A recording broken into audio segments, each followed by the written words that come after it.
I just wanted to welcome everyone to this really important thing that we're doing, the Consumer Experience Week, which we're calling Mpulse.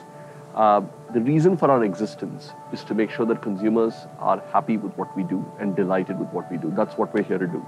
All the rest is effort and detail, right? So that's the core of what we do. It's clearly not just a measure. I think it has to be much beyond that. It has to be an org-wide purpose.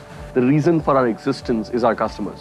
It is a performance measure, but it's an all-encompassing performance measure of the company and not just one department's KRA or one person's KRA or a set of functions. It is pretty much the sum total of all the work that all of us do day in and day out at Myntra. Is the output of that is the customer experience that we see. Definitely much more than a performance measure for Myntra.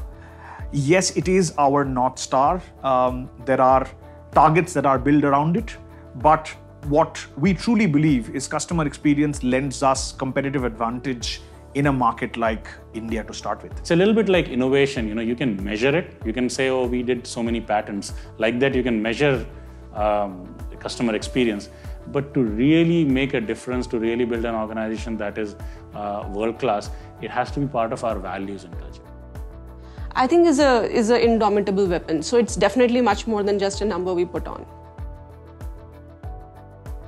Every little step, whether it's how the SDA is dressed, how he addresses the customer, to what happens when someone calls a call center, to how our app actually looks from a UX standpoint.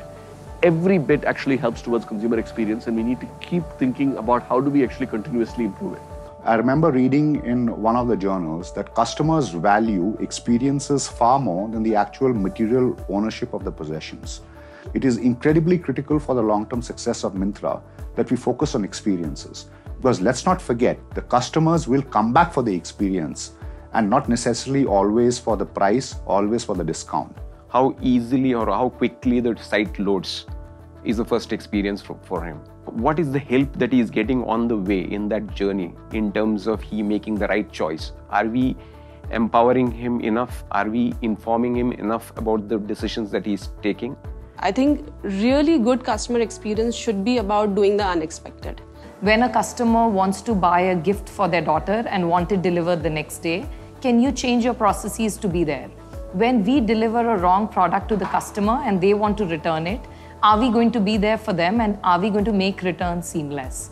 And I think it is these moments of truth which stay in the minds of customers, and either you win a customer for life or you lose them forever based on these.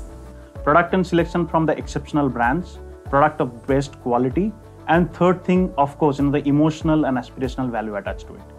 It's a combination of product experience, the quality of the products, and the experience in dealing with our services. What he sees versus what he is finally going to get, the moment of magic when he receives the parcel at his place. This great customer experience would require an additional dimension which talks about customer delight.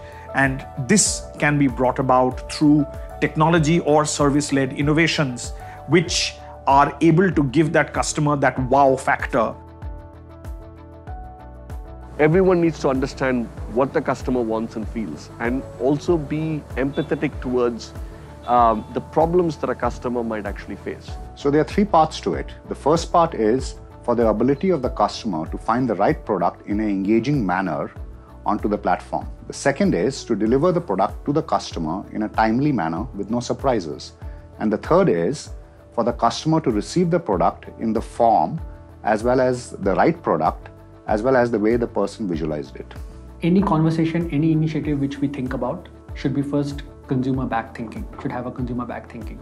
So be it a try and buy, be it something on the returns, we should first think about how it impacts consumers. Innovative solutions in terms of giving us answers around size, around fit, etc., around how to make the right decision in terms of buying shoes, whether the shirt fits right, whether the trouser fits right, etc., I think is going to be the next big thing. And deeply understanding the customers, interacting with them, really understanding what they want, really understanding their pain points, and not just hearing them, but listening to them. I think every Myntraite should be very empathetic about how they view customers. We should always put customers' priorities first when we take every business decision. And I think being part of live FGDs, listening to calls, going out there and doing some deliveries, these are really real experiences that bring you so much closer to the customer that you really understand some of the things that get spoken about in the company a lot better. If there is any customer who's expected to face an issue, can we reach out to the customer first rather than the customer coming and complaining to us? So in this aspect, I think Mpulse, or this entire CE week, is one such initiative where we bring the entire organization's thought and the organization's heart together to start thinking about our customers. This week really is to actually increase the empathy, the awareness, and hopefully create some breakthroughs on how actually consumer experience at Myntra can really improve. And I'm hoping that this CE week really helps accelerate that process for each and every one of us.